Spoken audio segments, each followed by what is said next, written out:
Esto es Encuentros con la Historia.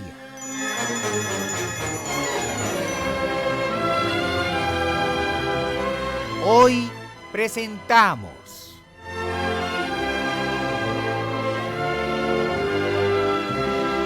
el capítulo 35, 35 de la serie.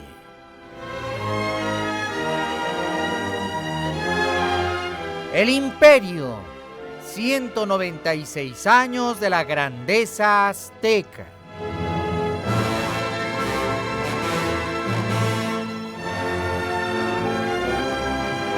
El pasado nos ha legado enseñanzas inobjetables.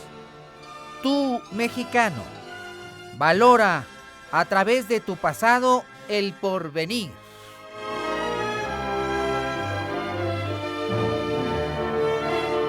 El conocimiento de la historia nos transforma en mejores personas. Y el conocimiento de la historia mexicana nos convierte en mejores mexicanos.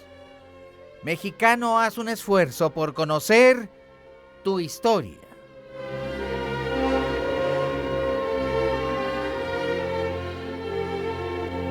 Productor ejecutivo, el señor Pedro Manzano.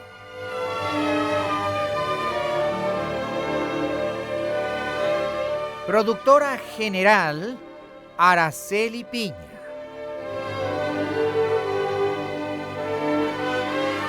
Efectos físicos, efectos especiales, ambientación y operación técnica, Jorge Alonso.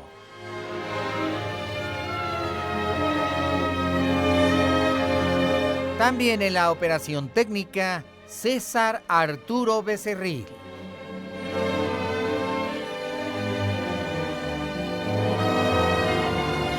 Responsable de la investigación histórica, la investigación musical y la musicalización, el señor Felipe Saldívar.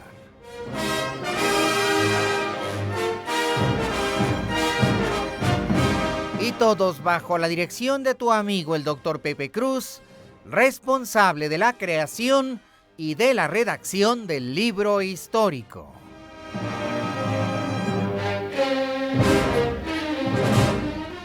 Esta es una realización de Radio Centro 1030, calidad en tu vida y una aportación cultural para todos los mexicanos.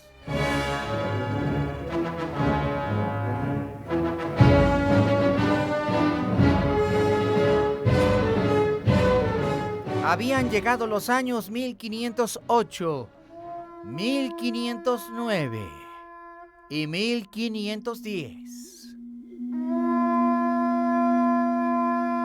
El emperador Moctezuma había tenido noticias de extraños acontecimientos en la costa del Golfo.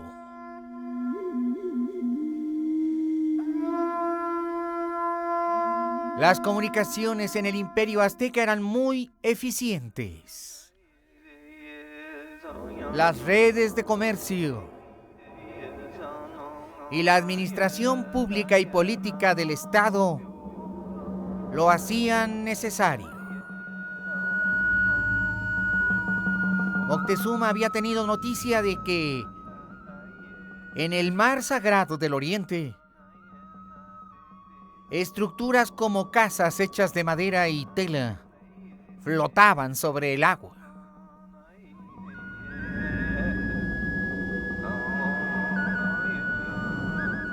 Había muchas interpretaciones. ¿Quiénes eran aquellos extranjeros? ¿Humanos, demonios o dioses?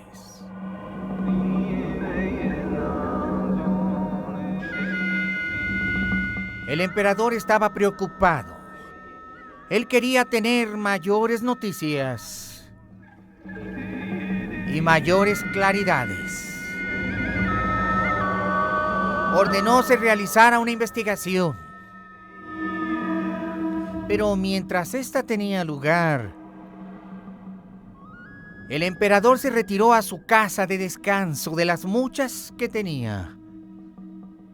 Pero en esta ocasión iría a su coto de caza,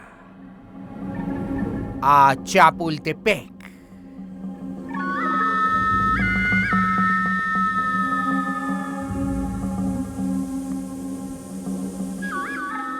Para olvidar las fatigas de la corona, el emperador visitaba con frecuencia sus sitios de recreación, como la llamada Casa de las Aves.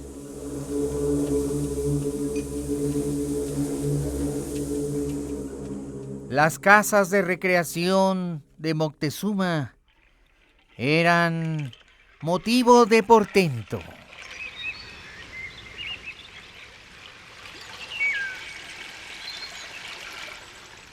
La llamada Casa de las Aves contenía especímenes de todos los rincones de la náhuac.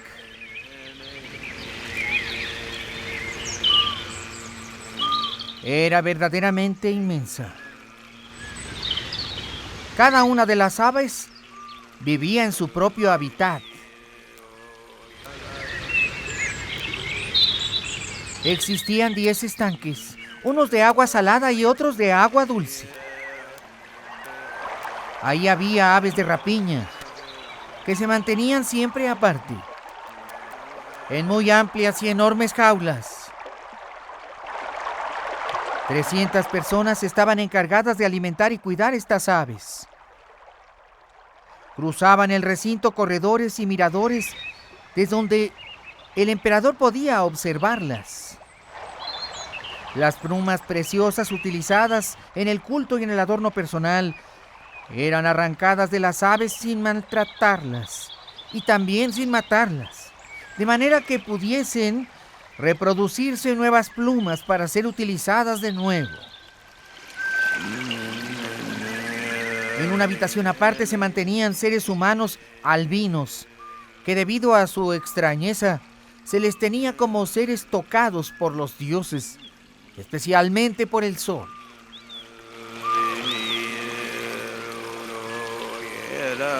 En otro sitio estaba la Casa de las Fieras, donde se enjaulaban animales salvajes, sobre todo los de presa, como jaguares, ocelotes, lobos, coyotes, zorros, gatos monteses. También había 300 servidores para atender a las fieras.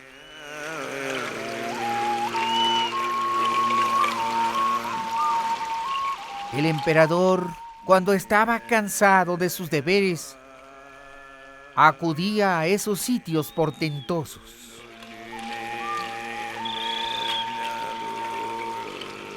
Las fieras eran alimentadas con las partes de cuerpos de los sacrificados, no utilizadas en los festines rituales, que eran arrojadas como alimento a estos animales.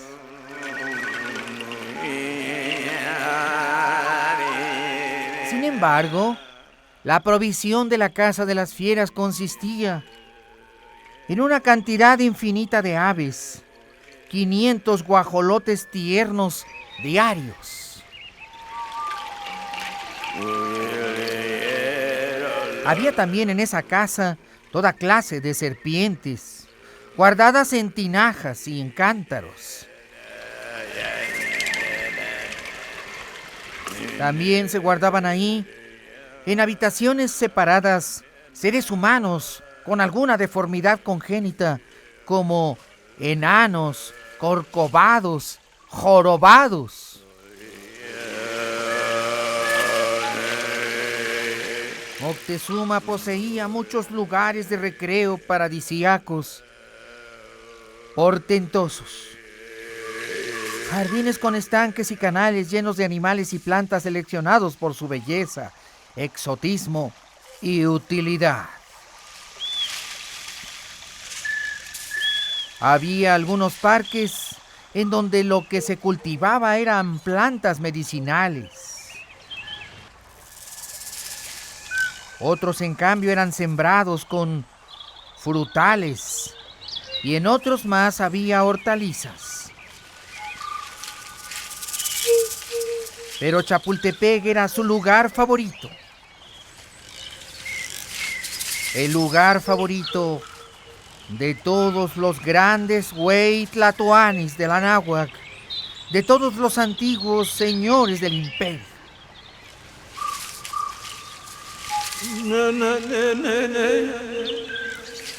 En Chapultepec se cultivaban orquídeas y flora rara, y había un mirador desde la gran cima del enorme cerro donde hoy se levanta el castillo de Chapultepec.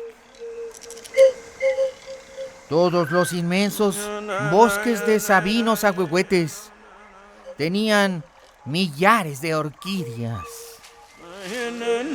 También colgaba el heno, y la laguna misma lamía las faldas de la gran montaña. Ahí tenía el emperador una ermita, y después de recorrer el bosque en los días de lluvia, se refugiaba en ella y se entregaba a la oración.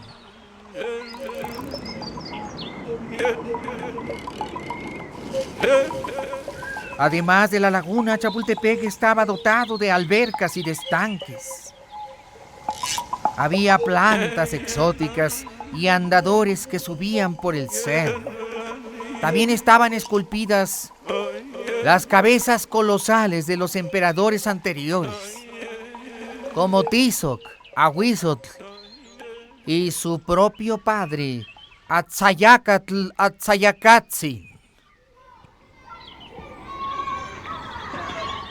La familia real se divertía en aquellos estanques y en aquellos maravillosos parajes.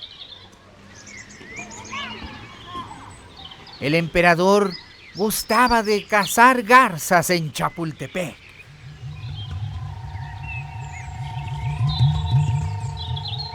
Cuando iba hasta aquella montaña sagrada para olvidar las fatigas de la corona, el emperador visitaba con frecuencia las ermitas. Había, además de la gran ermita, otras 5 más pequeñas. Este día el emperador quiso visitar el santuario de Quetzalcóatl, el dios que pretendía volver desde la mar sagrada del oriente.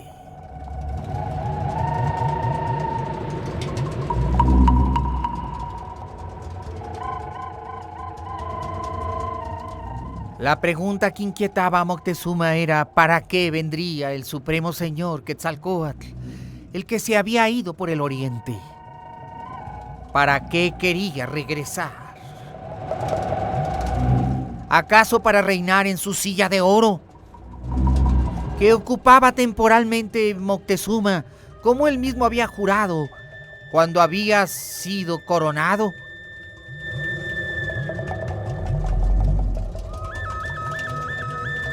El sol era espléndido y radiante. En este día el emperador recorrió su finca y después, para olvidar, se fue de cacería.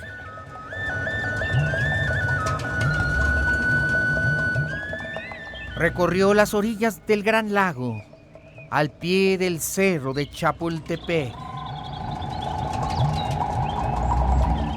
Iba vestido como de tornasol de plumas finas. El emperador era estremecido. Se estremecía todo su regio atavío. Su cuerpo brillaba cubierto de joyas, como la serpiente del mito sagrado. 4 hombres de hombros firmes le portaban en su andadera de oro. El palanquín se movía pausadamente. Así gustaba viajar el emperador por sus dominios.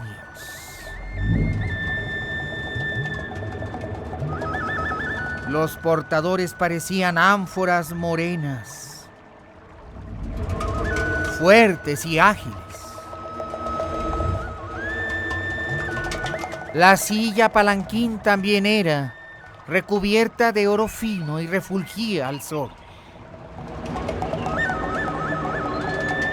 Moctezuma avanzaba mecido lentamente por el andar de los portadores.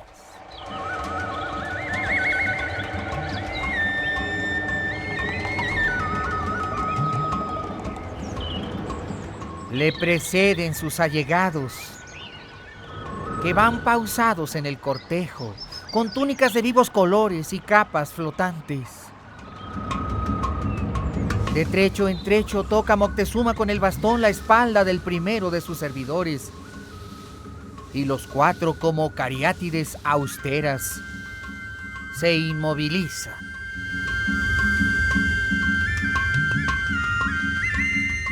Con vuelo oblicuo remonta de la quietud del lago una garza gris, con las patas juntas, prolongando su vuelo en línea curva.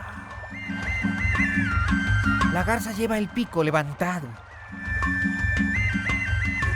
De manos de un noble recibe Moctezuma la cerbatana, decorada con figuras de ave, que tiene la longitud de una lanza. Toma rápidamente el pulido proyectil de barro, mientras sus ojos buscan el cuerpo de la garza. Más allá de la esmeralda que sirve de mira, los labios del emperador se aproximan a la embocadura de la cerbatana y se eleva el pecho, tornasolado con plumas finas. Roto su vuelo oblicuo, la garza cae verticalmente. Moctezuma había acertado en el blanco. Con una carcajada, el emperador celebra su victoria. Y después es festejado por el cúmulo de cortesanos. Así eran los días de Moctezuma en Chapultepec.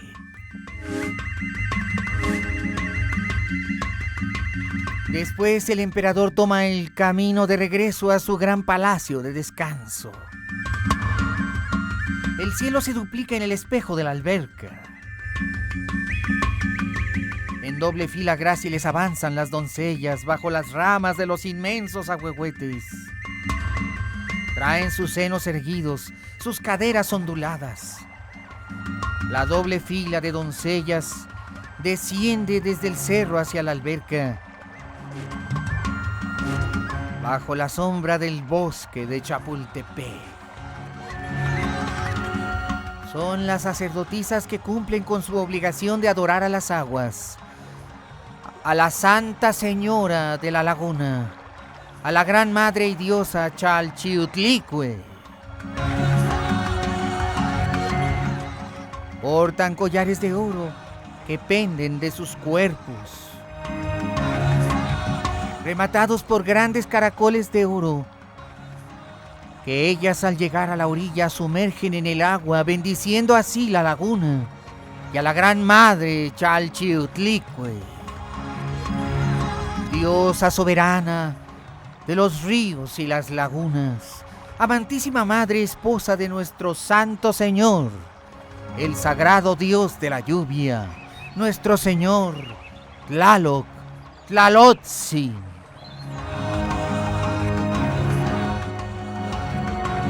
Cuando llega Moctezuma, las doncellas vuelven el rostro siguiendo el protocolo y le hacen una caravana, mientras que tocan con su dedo índice derecho el piso y luego se lo llevan a la boca.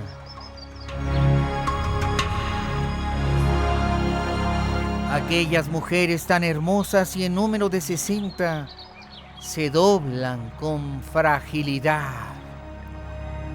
Son las flores de aquel gran palacio, y el emperador las mira como deleitándose su mirada al contemplarlas.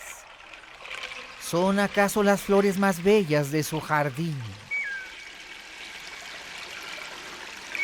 2 de ellas son sus hijas. Otras 2 son sus concubinas.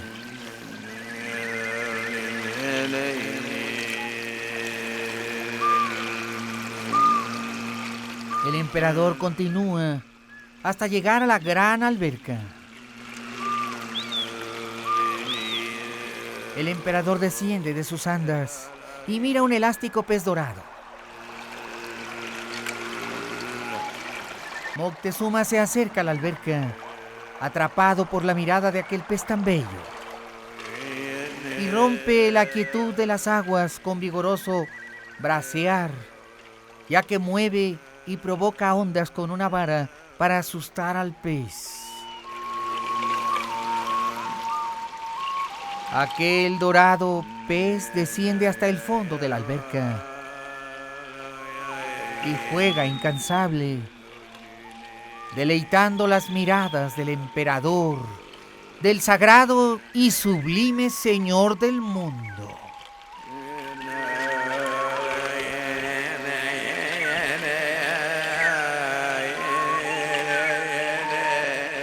Y así pasa la tarde Moctezuma, y se acerca a un gran brasero que arde con humo de copal.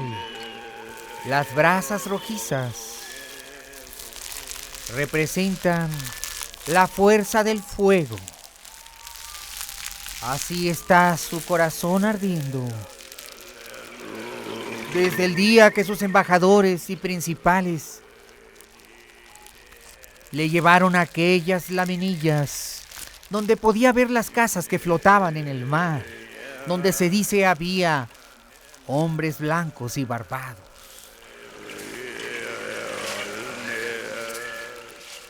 Muy pronto se reunirá el gran consejo.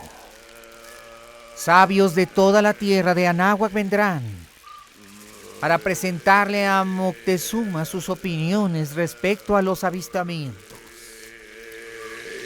Pero mientras tanto el emperador comerá peces asados aquella tarde, siempre tras su celosía, para no ser advertido por las miradas de sus cortesanos.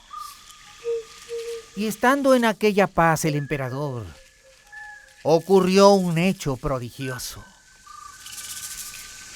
Sin que los sabios del Calmecac o de la casa del Tlilan-Tlapalan le pudieran advertir de aquel prodigio, ocurrió. Repentinamente, una extraña sombra hizo palidecer al sol. Era una mordedura de noche, como los aztecas le llamaban. Horrorizados todos por el fenómeno, estaban en Anáhuac. El cielo se oscureció. Se levantó el canto en los santuarios. Hubo mucho miedo en los pechos, dolor en los corazones. ¿Se acercaba acaso el fin del mundo? Era un presagio. Y tragado por la oscuridad, repentinamente el sol se oscureció. Quedó completamente oscuro, negro. Las aves retornaron a sus nidos. Los peces desaparecieron. Atónito Moctezuma contemplaba aquello. Y para colmo en el horizonte se veía venir una tormenta. Presagio de oscuridad. Presagio de catástrofe. La paz de aquel palacio quedó interrumpida. Y por 3 largos minutos todo quedó oscurecido. Después regresó el sol. Aquella comedura de sol era conocida por los sabios astrónomos. Los aztecas pensaban que los eclipses de sol traían calamidades. Asustado e interrumpiendo su viaje, Moctezuma ordenó que su gran barco imperial fuera traído. Abandonaría precipitadamente Chapultepec iría a su Tecpan, apresuraría la reunión de los sabios, apresuraría la reunión del Consejo de Sabios. Y así, precipitadamente, el emperador subió a su barco, tan bien bruñido en oro, que tenía laminillas de este magnífico color, y con el sol de occidente refulgió con su atuendo dorado al fundirse con el horizonte. Vamos a mensajes.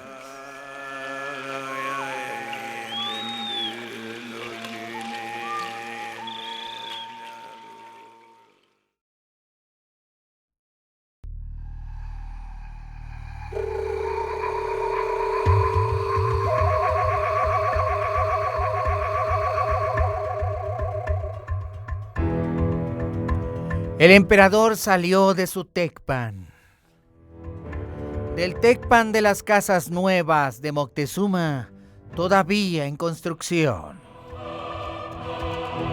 Portado en su silla de oro, descendió, ya que la reunión del Gran Consejo de Sabios tendría lugar en el Tlilan-Tlapalan, la Casa Negra de Sabiduría. Señores venidos de toda la tierra estaban ahí reunidos. Estaban los físicos, los astrónomos, los médicos.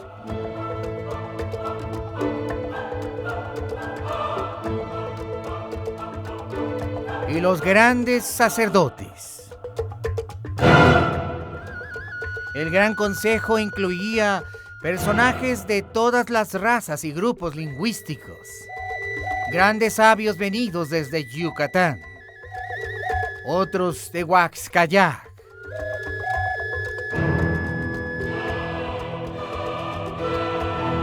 y estaba por supuesto el Totec Tlamacasqui, supremo señor del ave colibrí, aquel por quien se vive. Y el Tlaloc Tlamacasqui, supremo sacerdote del culto a Tlaloc. Y los reyes de Tacuba. Y sobre todo, el gran señor de Texcoco, el hijo de Nezahualcóyotl, tenido por gran sabio y nigromante, tenido por gran brujo y hechicero, tenido por gran filósofo y poeta,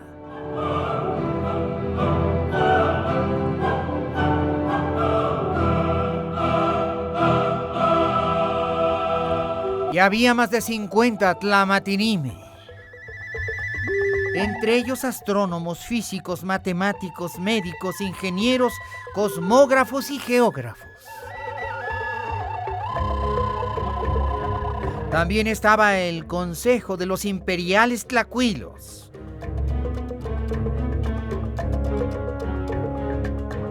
También los carpinteros, constructores de barcos. Y los sacerdotes de Hecatl Quetzalcóatl.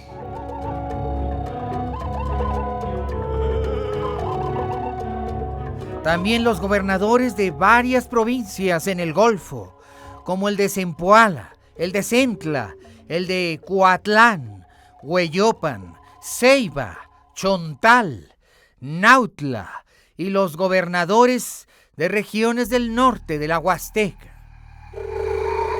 En aquellas regiones habían sido vistos los prodigios. Y habían sido traídos más de 20 personas humildes como testigos de los hechos prodigiosos, cosas que ellos mismos habían visto y contado a los tlacuilos.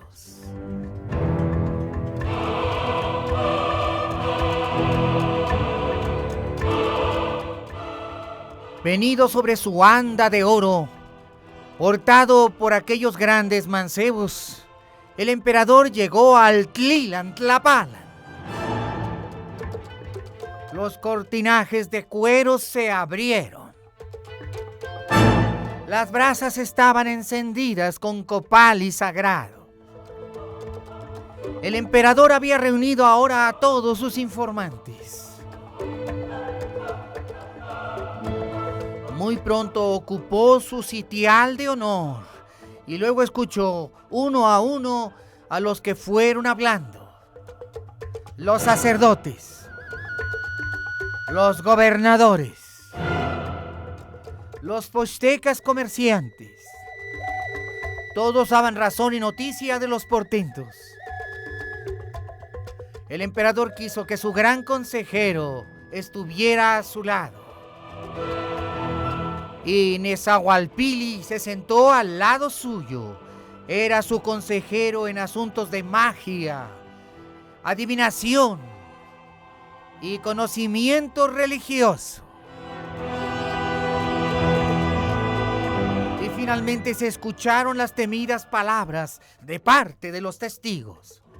Ahí estábamos, junto a la mar sagrada, viendo el firmamento azul donde se unen el cielo y la tierra, cuando repentinamente sucedió.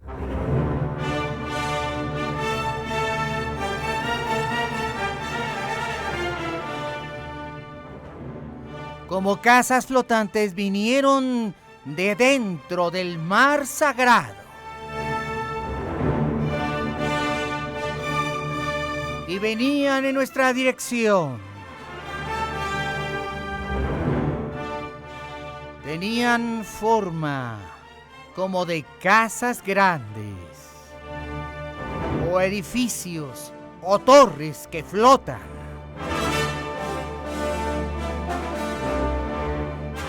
Y enfilaron junto al mar.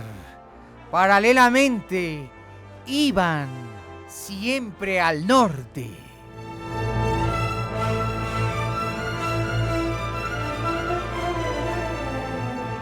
Y estaban como hechas de palo o de madera. Pero en lo alto tenían telas o paños o grandes lienzos, blancos y cuadrados.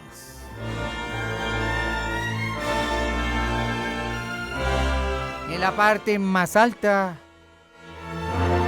había como canastas donde se veía la silueta de humanos.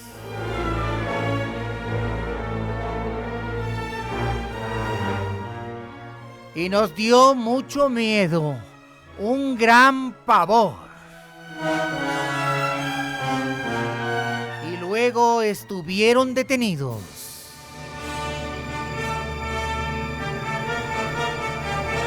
Y los vimos y espiamos. Bajaron a tierra. Sin tener contacto con nadie, siguieron. Pero fueron vistos. Eran como hombres vestidos de colores todos, muy apretujados en telas.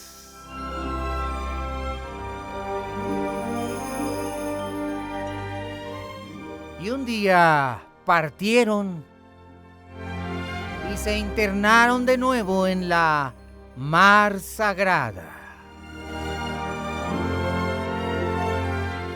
Y nunca volvimos a verlos.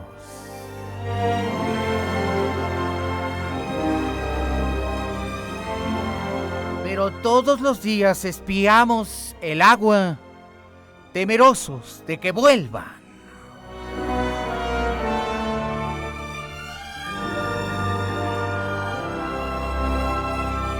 Y es que efectivamente, en 1509, Alonso de Ojeda y Diego de Nicuesa habían efectuado en el Darién el primer intento de colonizar la tierra firme.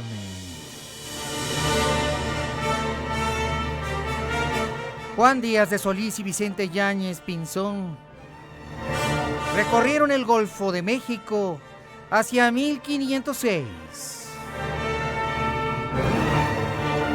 tal y como el cronista Antonio de Herrera y Tordesillas apunta.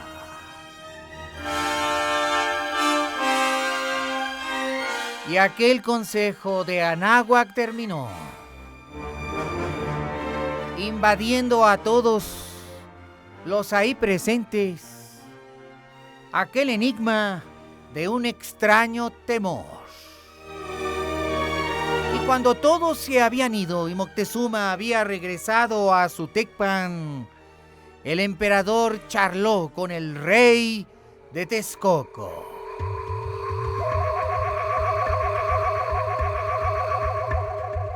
Y le dijo: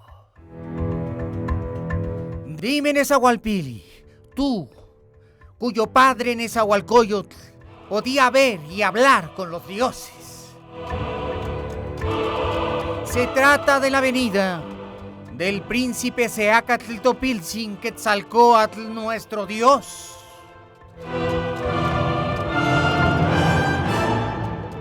Y estaba Nezahualpili agachando la cabeza. Y Moctezuma le dijo: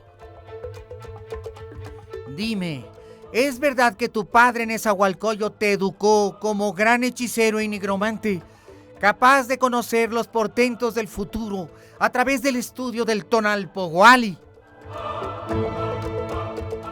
Y humildemente el rey de Texcoco le respondió: no puedo negar que tengo ese don y ese talento que los dioses me han conferido, pero no quisiera pronunciar palabras, mi supremo emperador. Y no quisiera pronunciarlas porque no quiero inquietar tu corazón.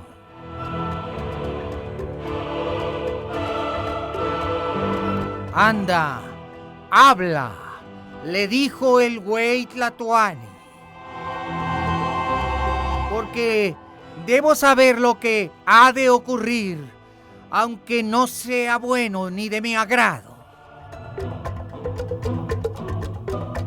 Y Nezahualpili, trémulo, casi temblando, y con llanto en sus ojos, habló así al emperador: créeme, mi señor, mi gran señor, que te hablo con la verdad de los sabios que los dioses me han conferido.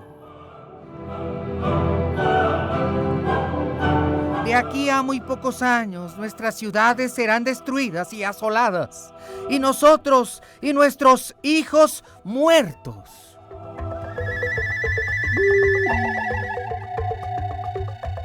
Nuestros vasallos serán apocados y destruidos, torturados y martirizados, y nuestras ciudades incendiadas y arrasadas, y el mundo tal y como lo conocemos dejará de existir, supremo emperador. El emperador se levantó violentamente de su asiento y dijo a Nezahualpili: ¿quién te ha conferido tal profecía? Entrenado fui, señor mío, en conocer el augurio y los destinos. Entrenado fui. Créeme que en todos los dioses de Anáhuac solamente encuentro una respuesta. La venida de los nuevos tiempos nos traerá desgracia a Tlacopan, a Texcoco y a Tenochtitlan. Supremo emperador, cuando los dioses han dictaminado, a los hombres solo nos resta obedecer. Tus ejércitos serán diezmados y las fuerzas divinas los destruirán. Supremo emperador, nada podremos hacer. Confundido, Moctezuma salió de aquel gran salón, fue a los estanques, fue a ver la luna rielar. Su corazón estaba muriéndose. Moctezuma estaba herido en el corazón, pero su mente estaba tranquila. Él se opondría a aquel sino. Él vería victoriosos los ejércitos de Anáhuac. Él prevalecería, apelaría a los dioses, apelaría a su misericordia, pero no se daría por vencido, levantaría la guerra contra todos los pueblos, pero la gloria de Anáhuac era eterna. Había una promesa del gran Huitzilopochtli. Tenochtitlan no podría ser destruido. Y Moctezuma, lleno de coraje, entró de nuevamente al recinto donde estaba, aún llorando, Nezahualpili y le dijo: ¡No! ¡No! ¡Prevaleceremos! ¡No!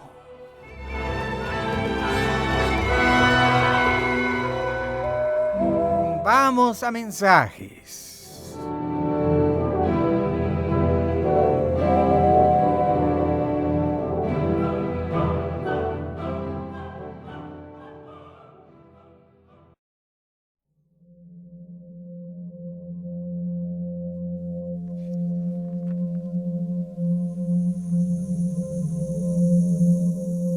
En los días que siguieron, el emperador mostró su vigor y fuerza.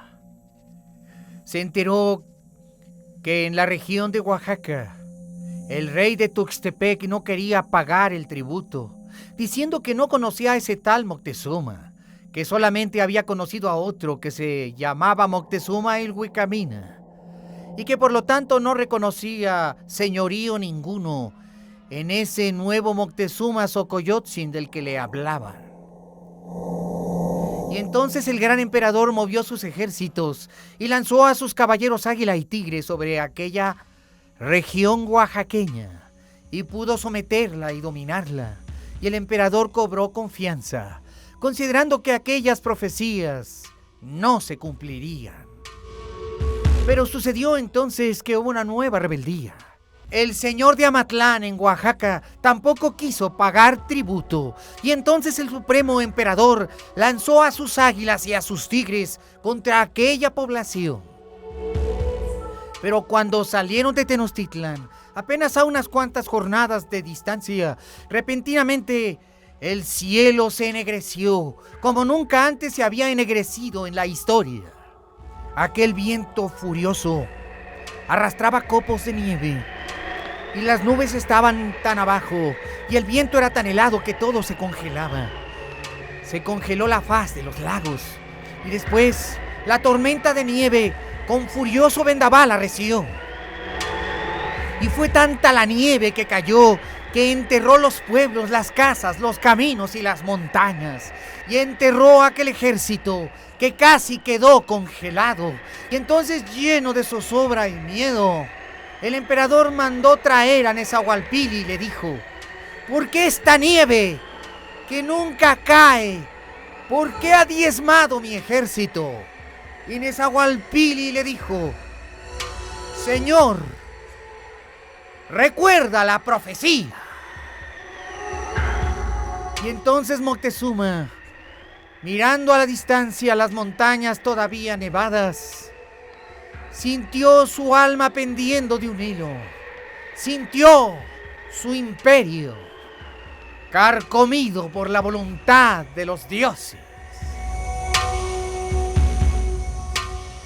Y levantó su voz en oración, diciendo al ave colibrí: Señor supremo de Anáhuac, protégenos ante tanta calamidad.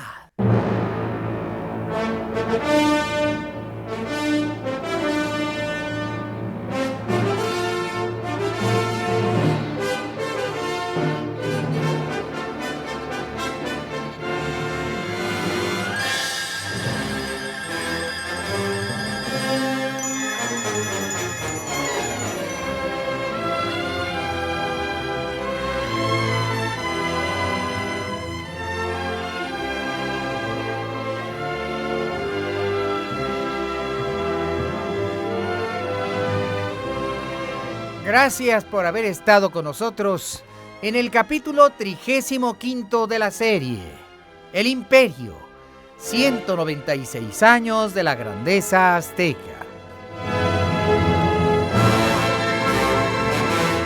El conocimiento de la historia nos transforma en mejores personas. Y el conocimiento de la historia mexicana nos convierte en mejores mexicanos. Mexicano, tú puedes. Conoce tu historia. Y a nombre de Radio Centro 1030 y de todos quienes hacemos este programa, gracias. Muchas gracias por su preferencia. Y les recuerdo que los 365 días del año son días de encuentros con la historia. Nuevamente, muchas gracias y hasta mañana.